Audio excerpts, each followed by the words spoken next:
Well, it's about that time right here on KAZ Radio, Cleveland's online inspiration station, where we have one of the most hottest shows every Sunday at 3 o'clock. None other than What's Going On with Sir John and Lady D. But today, the show is about what's going on with Arnold Shurn. How you guys doing? Doing great. Wonderful. Wonderful to be here. Glad to be a guest. Glad to have you. Yes, indeed. Yeah. It's just an awesome Sunday. We're having Beautiful some Sunday. wonderful weather here in Cleveland. Yes, Yeah. yes. Wonderful weather. Good 3 days of the draft. I think for the first time since a long time. Oh, my goodness. I am excited. I am happy. I give them an A. And I'm looking forward to being a lifelong Browns fan, born into it. This draft, finally, I feel things turning around. You feel the turnaround? I feel the turnaround. Well, it's about time because we need some turnaround. They gotta, hey, Okay. my dad's 96. I would like to have it in 4 years, Okay. at least a playoff. All right. All right. Well, we speak it into existence, and That's so right. shall it be. All right. Well, we're going to get this show started here today. Speaking of turning things around. Turning All things right. around in Ward 4. Is that what Okay. we're talking about? Yes, All definitely. right. All right. It's definitely a time for a change. All right. Well, Mr. Arnold, tell our guests. Let's hear a little bit about you. Give us a background, a little lightweight history of who you are. Well, I was born and raised in Cleveland, Ohio, off of 117th and St. Clair. I moved to the Kinsman area in 1977, attended Hamilton Junior High, a rebel for life, John Adams. Mm-hmm. And as I grew up, there was a sense of unity, love. We owned businesses in our community, and we had a sense of ownership. And Right. today, I don't see that being present in our community. We having outsiders coming in and owning everything. They're buying up all the land off the internet. Foreigners are, and I just feel that somebody need to advocate for the downtrodden of our community. And as a community activist since 1998, I want to advocate for the people. And that word activism, ACT, means act. And you add ION to it, that means action. Right. It's time for action. We have too many politicians in the beds with downtown, and they're only advocating for themselves and not the people who elect them. And I want to restore the powers back to the people by giving them the intellect and the understanding how the political process work here in Cleveland. And one thing I want to do is educate the people on a process called recall. Just like if I go to work every day and I don't do what I supposed to do as an employee, You get fired. you get fired. Right. So you have the same power when politicians, because they got to realize they are servant to the people. And I think they have forgotten that they serve the community. We pay their salaries. So if you work for somebody, you got to do what you're supposed to do. And I don't feel that they're advocating for these citizens. And it's been too long that we as a people, African American people, we use our vote, but we don't get a return on our investment, which is our vote. We don't have an agenda. And every other ethnic group, when they vote, they get something in return. They get a piece of the pie. Right now, we're not getting a piece of the pie. And I understand that politics is about compromising, a give and take. But right now, I feel like we just giving, and we're not receiving anything in return. With this Q deal, it was a slap in the face of the citizens of Cleveland. How so? Well, they passed a $607 million budget for Cleveland. The deal is $88 million over 20 years that they will receive to renovate the Q. However, They're giving $5 million to condemn houses in our community. They're giving $1 million to rehab. They're giving $75,000 to each council member for whatever plans they want, and they're giving $500,000 to youth programs. And I You're just saying don't. that's backwards. Yeah, it's backwards. And then they also have a $1.5 billion economic development plan for downtown. I just think the playing fields need to be even out a little bit more. To more or less build up the neighborhoods as well. But I got a question real quick. Yes. Don't you think, though, those developments would generate more jobs for the community? I'm glad you asked that. When you drive along downtown or any of the construction sites, who do you see? Do you see faces that look like you or I? I say no. Not as many, but you see some. So and part of that plan should have been, if you're going to redevelop the community, the little money that they did give us, how many jobs are going to go to our youth, to our African American young men? You know, we want to talk about the crime, but if there's no opportunity, and I believe it's intentionally engineered higher unemployment and poverty in our communities. I agree.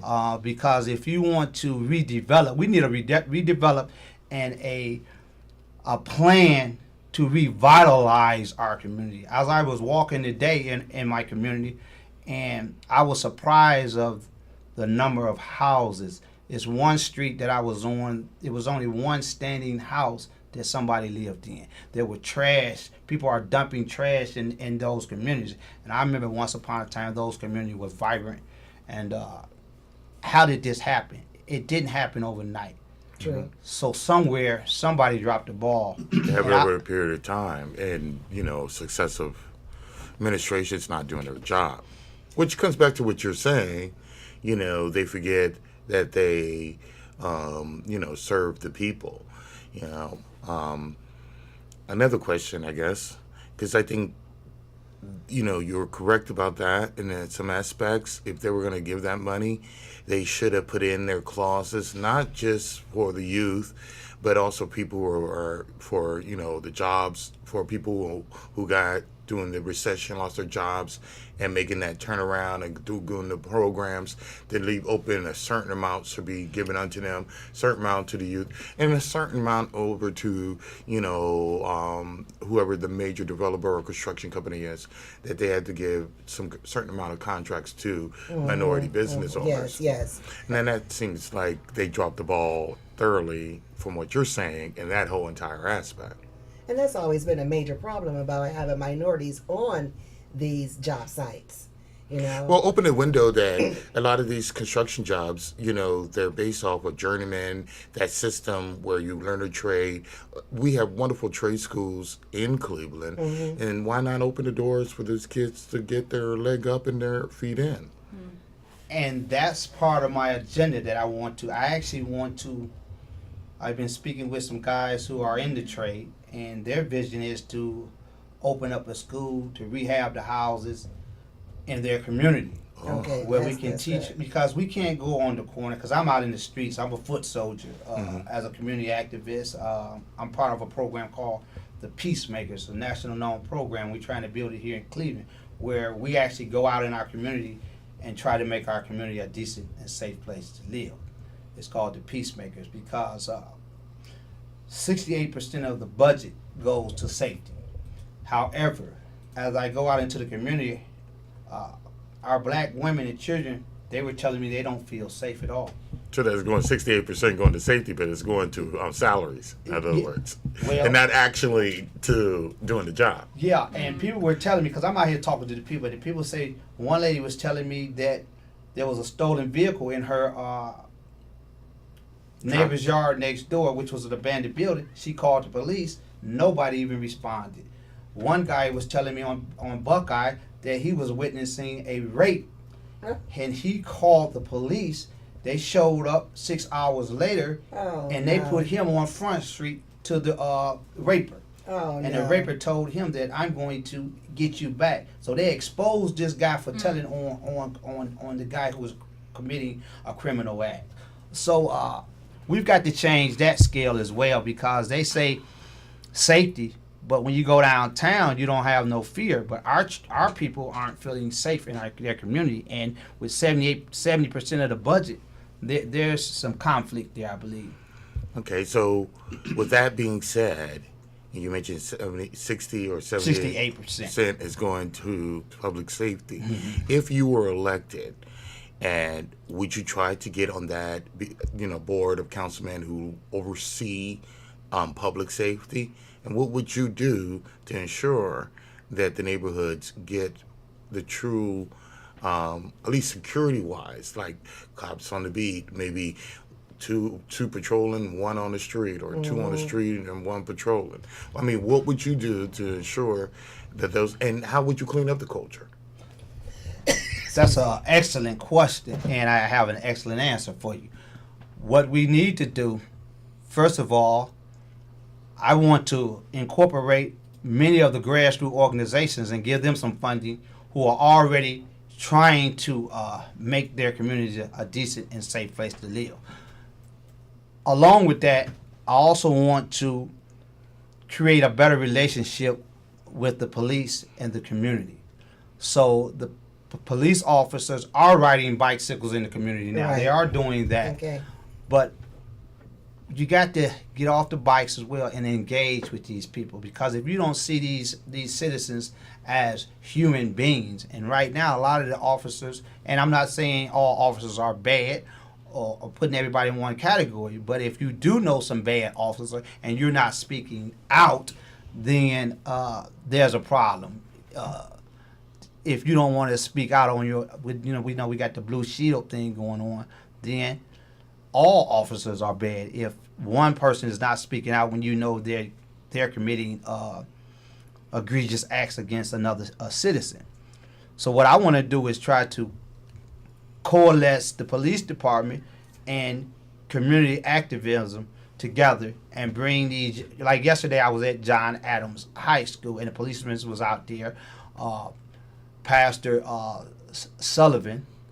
Simmons, out there on Mount Pleasant, he goes out and engage with the youth as a pastor. And we walk the day. That's why I have these tennis shoes on. We walk the day out there on 132nd. He does that every fourth week of the month. He goes out into the community and, just bless the people in the community and get engaged. And I believe that's what we need to do. We need to talk to these young people. I was talking to young people yesterday on 131st where my office is at, and they were just walking up and down the street. And you can't be afraid to approach our children. You got to engage them. And oftentimes, many of them are not bad, but it's just that bad apple who the media put in overblown. And it's the same with the police officers, too. I have family who are police officers and correctional officers. And I understand a little bit of the culture, being that I was in the Marine Corps for quite a bit. And it's a sense of brotherhood, a sense of being, apart. So would you agree that one of the main things to change in public safety is maybe the education that they have to go through, police officers, when they go through the police academy? Changing that entire structure, that it's more or less community oriented, more or less, making police officers understand you're the peacekeeper. So it is, you're probably have to have that ability to be the great negotiator in all aspects and all things 24/7 when you're on the beat. Yes, and it sounds like a broken record, but they definitely need sensitive training, cultural training. As I go back to earlier, if you don't see, they always say they feel threatened. And if you're in a community and you feel threatened, and that's what you shouldn't be in that community. If you feel threatened, and it gives you a legal way out to murder someone, then you may want to reconsider the job. They definitely need more training. However, I don't care how much training you give an individual, you can't change a person's heart. You can't implement laws to change someone's heart. But that begins with the person. Yeah. So we can have law. At least we can have laws on the books. And I want to commend you for your service, also.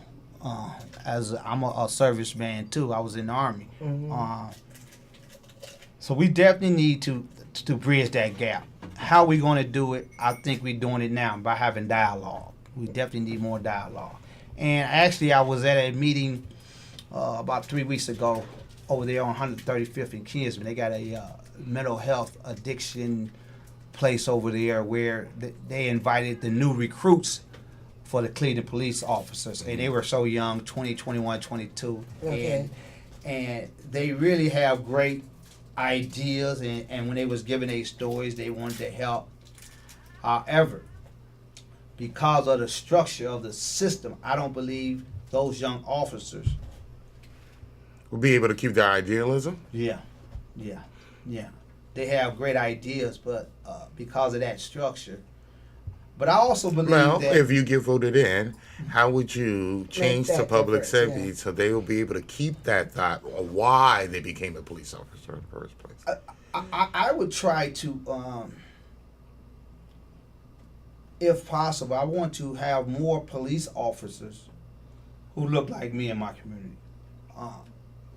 Why I'm doing that? Because I remember growing up and we had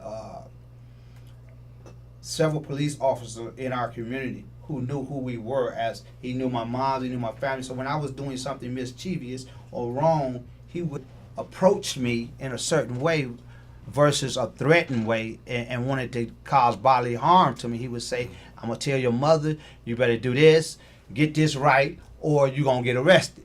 So it was more of a communication. He knew everybody, and he lived in the community, so we knew who this police officer were.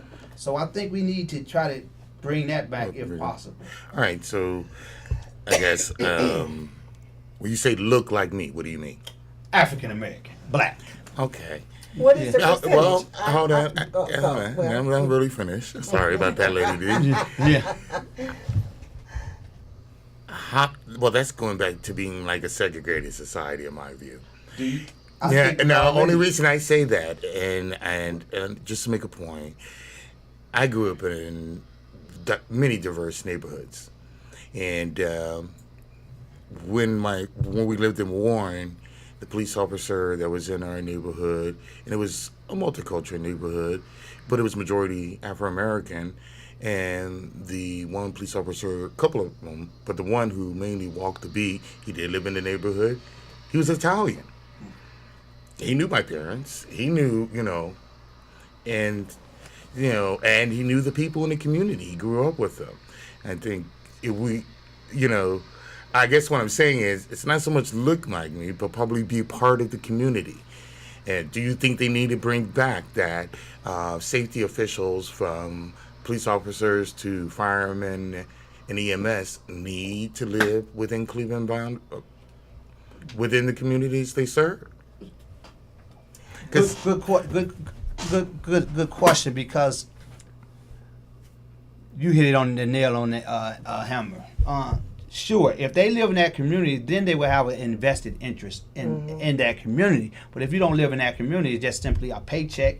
I go home for the day. But if you live in that community, you want that community to flourish. So sure, I can agree with that. I think that's something we can do versus if you're one ethnic group or not. But if you live in that community, you're going to be concerned for that community. But if you don't live in that community, and it was like that once upon a time where you had to live in that community, Cleveland, to actually be a firefighter or a policeman. But so what did they do? They changed? They changed. Okay, so then we need to look into bringing that back again.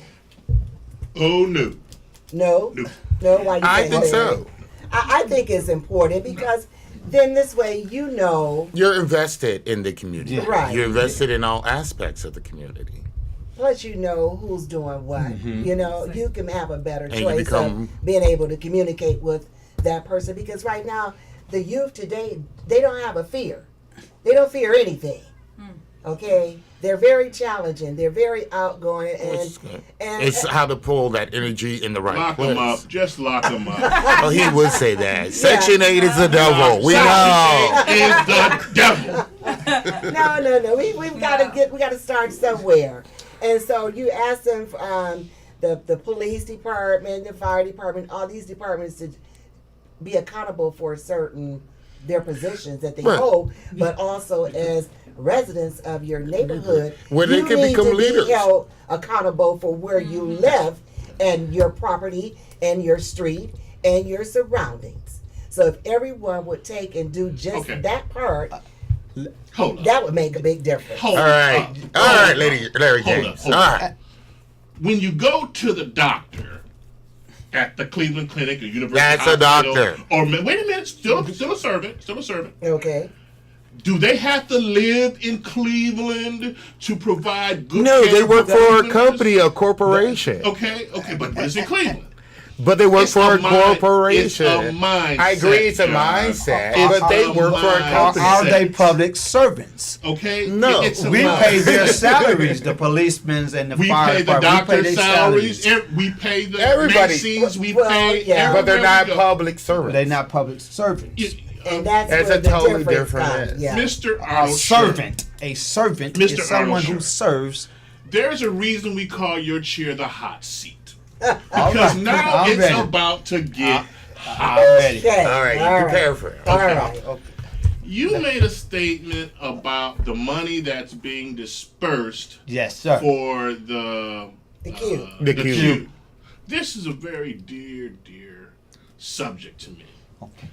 Why in the world would I give the neighborhoods money when the neighborhoods can do their own development projects, can get their own development projects going? I see some of the other neighborhoods that bring in developers, that bring in money. I live in North Collinwood. I was driving through my neighborhood the other day, going down Lakeshore, and saying, this is a really nice neighborhood. All the lawns are nicely kept, streets are nicely paved, restaurants opening up on East 185th. I mean, wow, Polynesic is doing a great job in our neighborhood. Why can't they do that in Ward 4? Because you need somebody that's elected official to fight for the resources, bring in the development, make their community safe and a decent place. Then developers will want to come in. But right now, our communities are crime infested. So as an investor, if I open up a business, I don't want my business broken in. I don't want to get robbed. So we gotta. There's other elements to that. And because you have a councilman who makes their community safe, when he's down in those council meetings, he's saying, we want a slice of the pie. And not only that, the people in that community are engaged, they proactive rather than reactive. So if I can get my citizens in my community to be proactive and say, hey, you're going to do this, we're going to have an agenda, and if you don't do it, we're going to vote you out. And I believe you will get results then. Okay. Tell us about your agenda. I am interested. What type of agenda do you plan to bring to Ward 4? One of the agendas I want to bring to first and foremost that's dear to my heart is I look at my senior citizens and I look at the youth. We got to find a way to bridge that gap between the wisdom and the energy of the youth. Because when we look back at any change that we had as a people, it was the wisdom of the elders and the strength of the youth that made a change. And a lot of our youth are not criminal type individual. However, if they don't have jobs, they don't have recreation centers to go, they don't have any mentors, they don't have an outlet, then that anger and frustrations build up in the community. So that's where my cultural school / tutoring services, we need to redevelop the minds of our community and our children, because the only way we're going to get out of the condition that we're in is to change that condition that our people are in. So my agenda first is to work with the grassroots organizations to make our community safe. How do you do that? We got to get men to understand that you are the protectors of your community. And if you're not willing to protect your own family, your own children, then you need to look in the mirrors and check yourself. Review yourself. So, you got those blocked. Now, you got those blocked. It used to be, and she was mentioning in another show with another gentleman who's running for Aurthor about the community block. The street clubs. Bringing back the street clubs. How would you get the grassroots to take over those grants and be the main motivator to go out there and get those individuals who be willing to sign up and do that? We're doing that. We're doing that with the peacemakers. Is that what the peacemakers do? Tell us about the peacemakers. Give us a little bit more insight about the peacemakers. The peacemaker is an organization there throughout the country. And what we do is we go out and we recruit and we train young men and women of different religions, different cultures. Because one thing we realize that it doesn't matter what religion, what culture you are, everybody want peace. So what we do, we have to train you before you go out into a sick community, because our people are psychologically going through a mental psychosis called self-hate. So we train you in 8 different areas: CPR, self-defense, love thyself. That's a very important training, because you learn why you do the things you do, why you hate yourself, and you can't help another person if you don't love yourself. Conflict resolution. Beef resolution. That's where we work with the gangs, because the young people call it a beef. Then we have 8 barriers of communication. And then we have 2 other training. We train you, then you get a peacemaker's card, you get your CPR card, and not only that, we're elevating you as a human being. So how would that, be like more or less a crime commission and be working within the... What I'm saying is because I think the system has things there, but people are not using them effectively. So if you have these grants for these block community watch things, and you only have 3 or 4 people who come to the meetings every once in a while, so how are you going to get more people, males, but African American in the community, to join, to get in there, be involved, and say, hey, this works, but it only works if you are part of it, if you are a proactive citizen. It sounds like you got to get back on the corner again with your microphone. No. What we do, we have enough churches. Let the man speak. Hold on, let him speak. We headed that way. Before he speaks, what? You guys are so social service conscientious, it makes me sick. Oh. The only way you're going to get a man to come out is give him a job. If you can somehow correlate being a part of this organization means dollars in your pocket, now you have something. I'm not coming out to a meeting to sit here and hear. But you are a citizen in a country, and your community is falling apart. It's possible that your daughter or your mother or your wife, and you're saying that's not about being social. Once you put it on money, that's why it doesn't work. I agree with you. I agree with you. Let me real quick. Let me just run this by, because this is getting so good.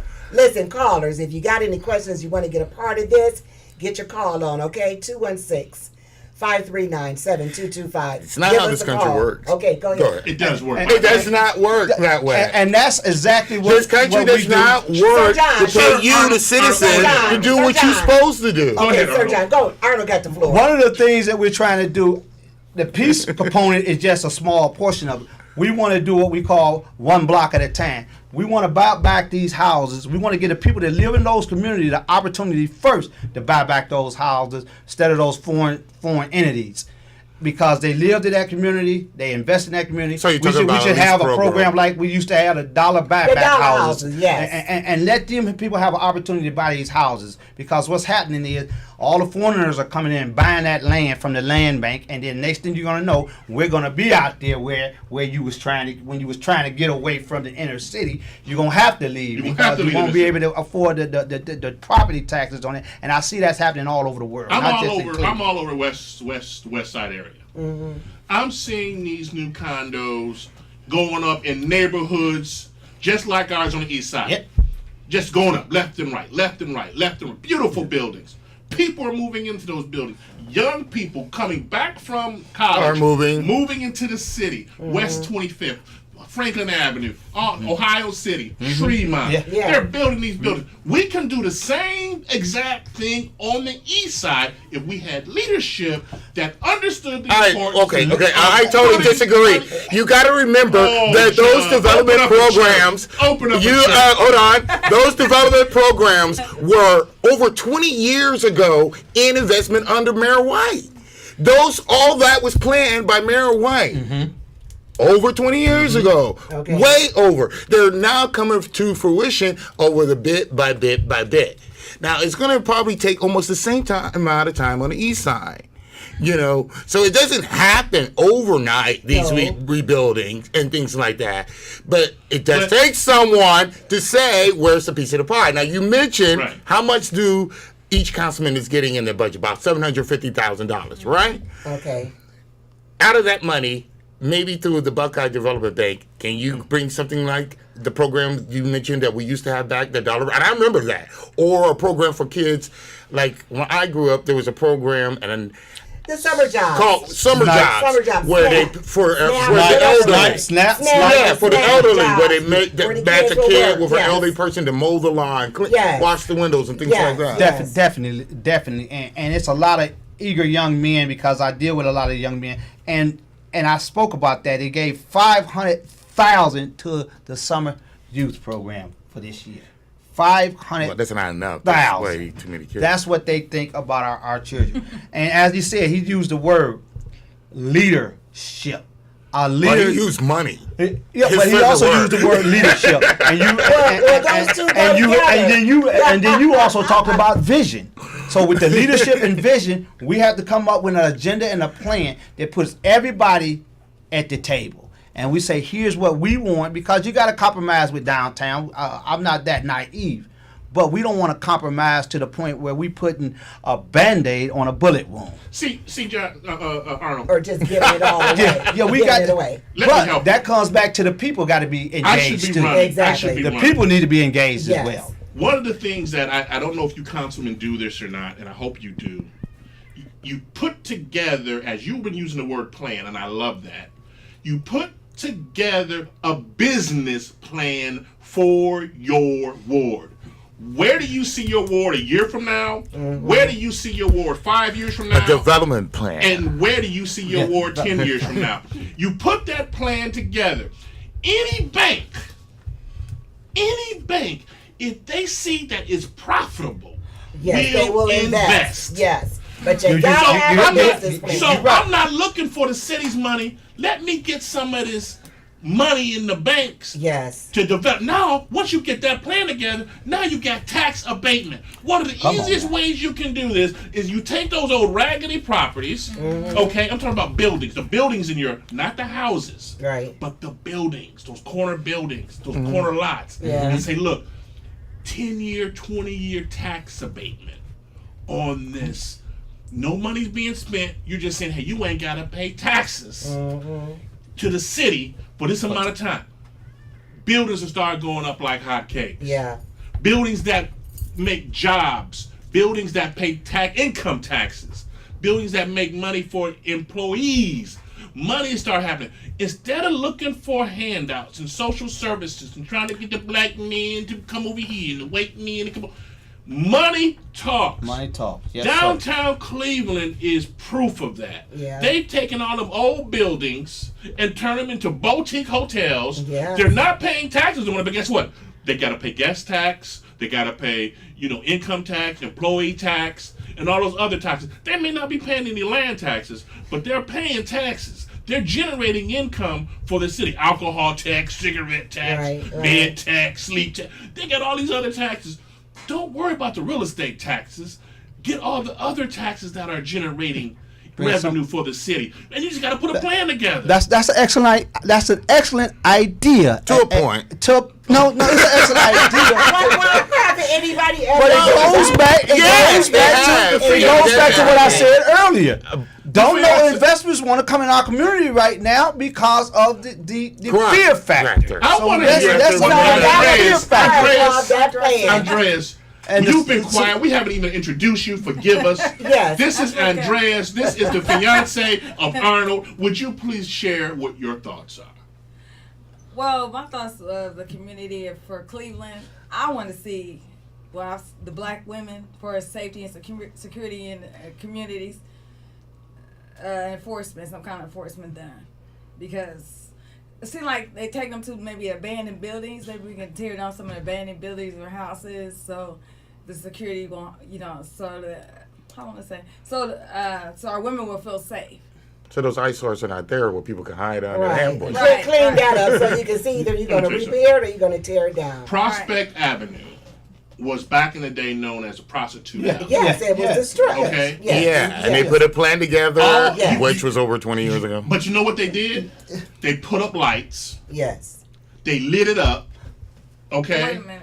And then they start developing the properties. Mm-hmm. Criminals like to be in dark. Yeah. They don't want to come into the light. Yeah. Get the street lights working on the dad blasted streets. Make them nice and bright. Yeah. You know what I'm saying? That's just a start. Yeah. That's just a You start. got to start somewhere, and I agree. And that's when I walk my community, we used to have street lights in our community. And you're right, criminals want to live in the dark. That's why it's so important for the peacemakers. We are a visual deterrent. We're not the police. We're not trying to tell anybody how to live. We're not trying to tell anybody to not sell drugs. But I believe if we can offer a clean glass versus a dirty glass, maybe these young men would choose the clean glass. So I support that, and that's one of the things I want to do because it's an eyesore that we don't have street lights in our community. So that's saying, what do they think about our community? And then that goes back to being proactive as a voting member of the community. Yeah. And that's another thing I'm working on. I'm trying to bring up the voting rate in our community because if you don't vote, you really don't have a You don't voice have in any the say. game. And the numbers in my community are frightening. It's 25,000 people in my community, and the last election it was about 4,000 turnouts to vote. So Ken Johnson won it with 2,696 votes. Okay, so with that Out of being said, 25,000 what you need people. to get, I guess, the word out to your community is, how do you expect City Hall to move in your community to make things right when you don't even care? That's right. Because it's by your vote that you let them know and say, hey, it makes that public service and say, I got to pay attention because this could be my job the next time around. And if you don't vote, you're telling them they can keep on. Yeah. And then that's the educational component that I'm trying to. You still have to put the work in. Okay, you just can't go to the poll Hold their feet and to the vote. fire. And a lot of times people just vote on a name and don't know nothing else about it. And Well, that or means the that's on individual- them doing their job. That goes as a back to my citizen. slogan. Stop voting for a name. Stop voting for the same. Vote for Arnold Shurn if you want real change. Okay, so but here again, Awesome. made me lose my thought, because I like that little slogan. But but no, really, seriously, people have to get involved. Okay, it doesn't just stop once you go out there and you get your vote and you get your sticker. I voted today, and then that's it. You go back to you're going back to work and doing what you normally do, and just sit back and watch the news and say, "Ain't that a shame?" Okay. Nothing's going to get done if that's all you're going to do. So people have to be held accountable. It just can't take one man to do all the work. Right. Okay? And also, we have all these churches in our neighborhood. Get these pastors together. Like you said, you got out there, you got to walking. More, you guys get them to band together, and get out there and be known, be seen, go door to door.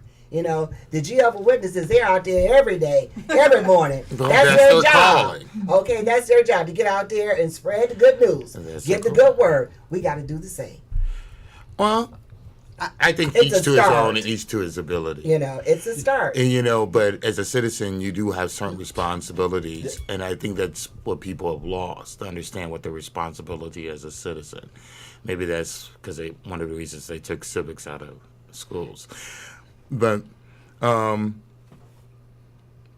this social money, it all can come together, to work. And there were programs in the day that we all mentioned that worked. So like I said, what would you do different than Ken Johnson? What would you do different? What exactly would you do different than I'll what do he's more been than mow doing your for the lawn. last 20 years? I'll do more than mow your lawn. And going And he back only to, does that on election season, by the way. and going back to what everybody's actually saying on a more serious note, our people are hopeless. And when you're dealing with a hopeless people, they don't vote. They don't get engaged. Yeah, our people are hopeless right now because so many people over the years have promised to do something for these people. And when you keep having people give you eloquent speeches with empty solutions, you become hopeless. You become hopeless when there's no job opportunities. When you walk into our community, there's no businesses other than the barbershop and the gas stations and the little stores that the Palestinians own. Mm-hmm. And they hang out in front of those stores. Mm-hmm. We need to, and we know once upon a time our community was vibrant because we actually own stores. We own grocery stores right there on 124th and Union. Rogers Super Value.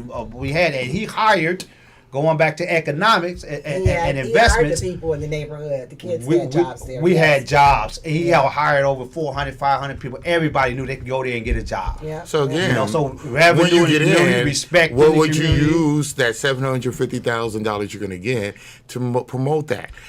I would definitely try to create some jobs and bring in outside investors. Right. We got to bring in outside investors. So you're going to put a business plan together? You come in here with a business plan? Yes. I'm working with a young man now who has a desire to, the same thing I'm trying to do, is get some of these houses. Even if you don't do nothing, get the land. So when they do come in here and grab all this land, you say, well, we got a whole block of land. You got to give us something for it. Mm-hmm. We can get $2-3 million. Now we can have a vision and say, we need a gas station. We don't own a gas. Let's get a gas station. Let's get a supermarket that's going to sell us some food that we can nourish our bodies. But can you, again, as a councilman, outside investment, councilman, I know outside investment. I'm we gotta still, make the community safe first. I'm willing to compromise on that, Larry. Got to compromise. But that's called you politics. do have that's politics, and then that's the way our society works on the, in America, Western civilization. But anyway, but you do have the Buckeye Development Bank, which could be used. I'm just saying to bring, and you look at what Mr. Reed has done with his. It has brought in developers. It has built up, and it's grown. But he did it through there in conjunction with business and social people, and it actually works. So through the Buckeye Development Plan, Bank, mm-hmm. You're talking about being our businesses back. There's a lot of entrepreneurs in that neighborhood. I know a lot of people live in that neighborhood. I know a lot of them have their own small businesses. Would you promote something like a business incubator and for different aspects of businesses, from technology to just like they have here in Shaker Heights, they have an incubator where exactly young entrepreneurs go and giving them the ability to get those storefronts, which are broken down and open, but where they can take over and get that actually there's tax money. abatement. There's money available for businesses, small businesses. So it's a matter. I went to a meeting at Harvey Rice Library. They go there, and all the affluent people come, and we just talk. Mm-hmm. We communicate and share ideas. Everybody talk about what they have to offer. And you'd be surprised. On Wednesdays, I got the sheet out in the car, and I went to the. That's on Wednesdays. Wednesdays at what time? What time was that? Oh, you didn't go. It was it 6:30? But I got the information in the car. Okay, because that's something good that the listeners need to you know. had all they can go there. Everybody was there. Everybody came to the table. We got so much talent in our community, and we must bring that talent back into our community. And you mentioned something. We got to bring back the IT, the businesses of the future, because our children are not getting involved with the science, the math, the IT, and those. You don't think so? Not at the not. I don't know. I totally disagree. If you look at the different countries, these kids are coming out of high school building applications, phone applications, having the knowledge already, and that's the new That's our new Ford. That's our new Chevy. That's our new. Right. That's the new apps. market. But where are the? If you look at where more, And our the schools are majority not of the doing it. apps that are being built in the world, the most popular ones are actually being built here, and a lot of them are being built by people who are coming out of neighborhoods like World 4. So they're leaving the neighborhood. Yeah. They're going out for their dream, but they're not coming back. So how do we promote that they can do that at home in their neighborhood? I mean, I have a nephew who grew up in, or cousin, my cousin's son, but I consider my nephew, who grew up in Ward 4, and this kid is an engineer, and he has worked for Turner and things like that, but he's also came up with a great idea where he's making a safe, one of them things that fly around, take pictures of everybody. Drones. You know, where for even kids can use. And it's like it collapses on its own, and the blades you can't even hit. It's like, and it's run by an app. You know, and he's grew up in World 4. So how do you bring someone like that back and say, hey, we got this business incubator that can help that, not, you know, that program build itself up in connection with people with money, a tax abatement, using a storefront, things like that.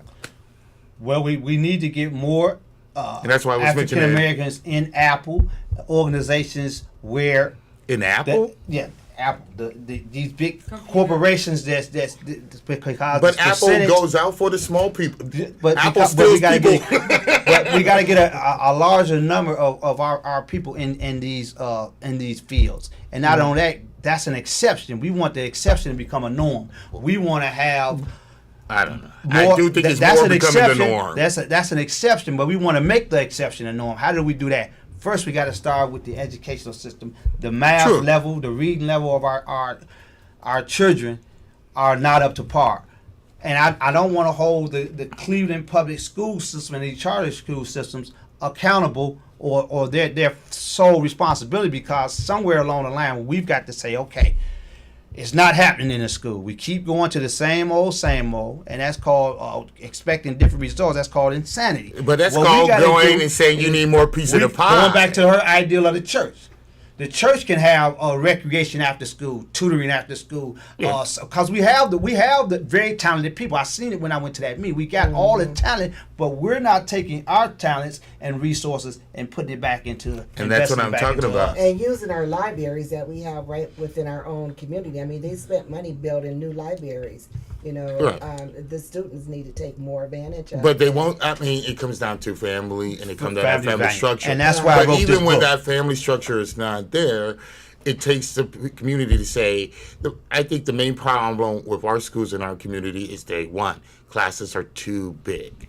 Way too big. Parents need to be shouting and say, why can my classes cannot be the same class sizes as it is on the west side, so my kid can get that individual. Again, it comes down to what he was talking about earlier, being proactive. You know, get rid of Section 8 in all the neighborhoods. Oh, whatever. Section 8 is the devil. And you skip that part. Now I'll talk about that in the book. Skip that part. Speaking of the book. Speaking of yes. I speak about that welfare did more damage. The prison pipeline, the child support, all those are external factors that created the divide in the family. That's why we got 70% of women running the household. It's not just the black male who it's not so much running the household. It was also for the black male to understand the system he lived in and work through it.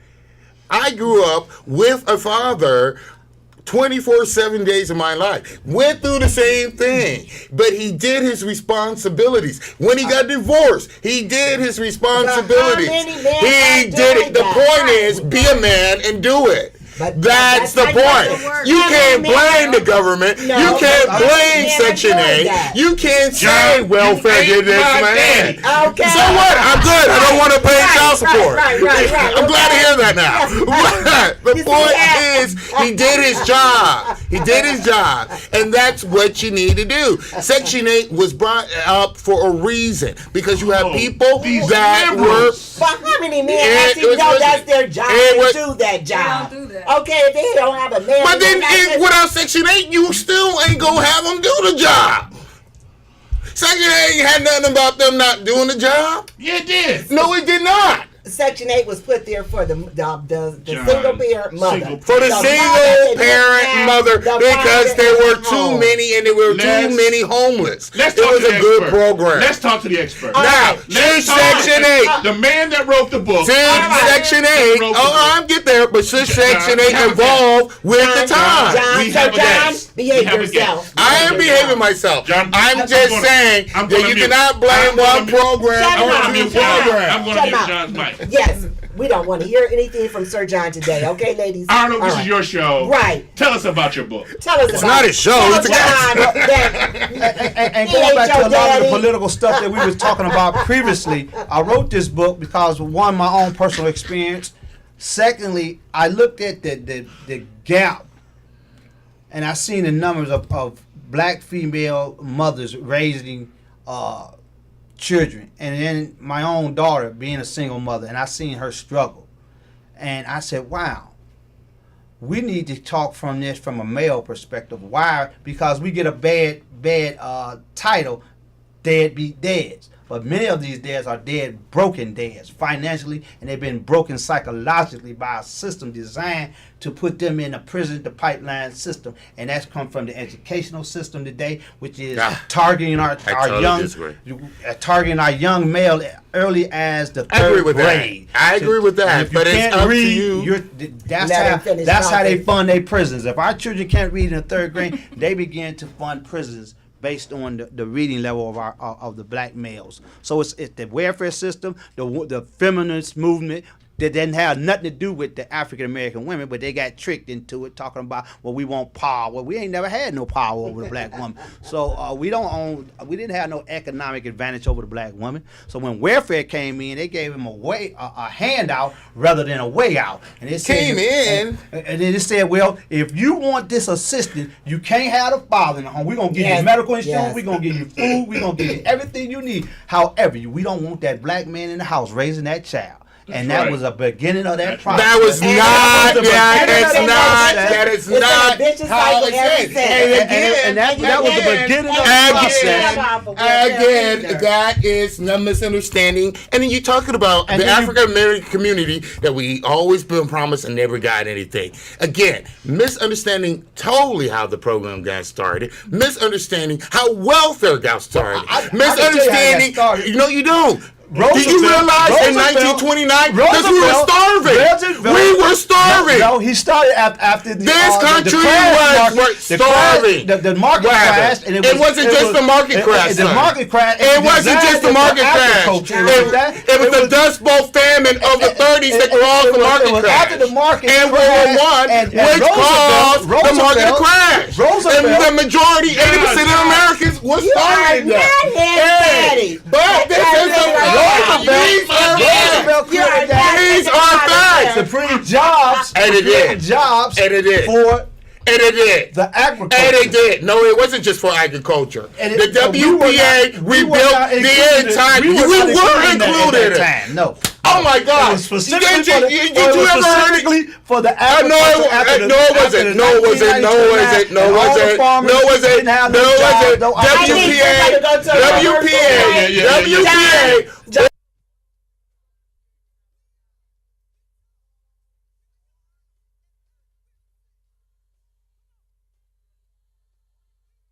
Okay. And Eleanor Roosevelt fought for that. Okay. And got 40%. 40%. Let's get back to what's and when World War II happened, the majority of the workforce, it wasn't Molly with her building these bombs and stuff for World War II. Guess how many percentage was women? African American women. Well, let me share with you. It's not lie. It's after the war, when we came after the war, when we came home and fought valiantly in those wars, we weren't given the opportunity for jobs. No, we weren't. We were treated as boys when we came back. We were poor white. We came back all mentally dysfunctional. So did poor white people. Right. and he implemented that plan for them. But back to there was no plan for him. There was no plan. That's why in World War I there was a march in Washington when over 250,000 of them were shot. Let's talk about by the Douglas book. MacArthur. I want to talk about the book, and I'm not going to say it anymore. All right. Now, Arnold, tell us more about your book and how can our listeners actually go and purchase this book? Well, I wrote the book to try to bridge the gap so we can have a dialogue between the black woman and the black man. So we can, because that's one of the reasons why our communities are in this dilapidated state, because we don't have the guidance of the male in our homes. And the single woman I was using this term that I don't need no man, I can do bad by myself. Don't nobody want to be alone, and don't nobody want to be bad by themselves. True. So we got to watch the language that we use. Yes. This negative language that we use towards one another. I was talking to another brother that was running against me, and he was saying, "I'm your opponent." I said, "Listen here, brother, I'm not your opponent. I'm running for the people." Mm-hmm. So you just happen to be fighting for the same position, but I'm not against you. I don't have nothing against you. Right. And You we guys got should to be watch the working language that we use. What? Well, Right. But I seen the sickness in our community. It's a psychosis that we have as men. We've been hurt. The women being hurt, so we hurt each other. Mm-hmm. But in the end, the baby get hurt. Yeah. So we got to understand it ain't about you or I. It's about that seed that we created, and we got to nurture it, whether we get along or not. We got to nurture that seed. Because that's our future. So it means being a That's the future responsible tomorrow. male and not taking any excuses.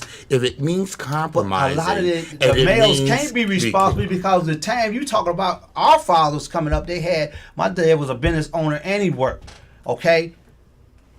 There was somebody in that household, even if you didn't have a father, you had an uncle, a cousin, or somebody, right. a business owner. I remember a business owner, I was able to go and get a job doing the potato chips and racking up the shells Right. around the corner in my community because it was black owned. Opportunities was there.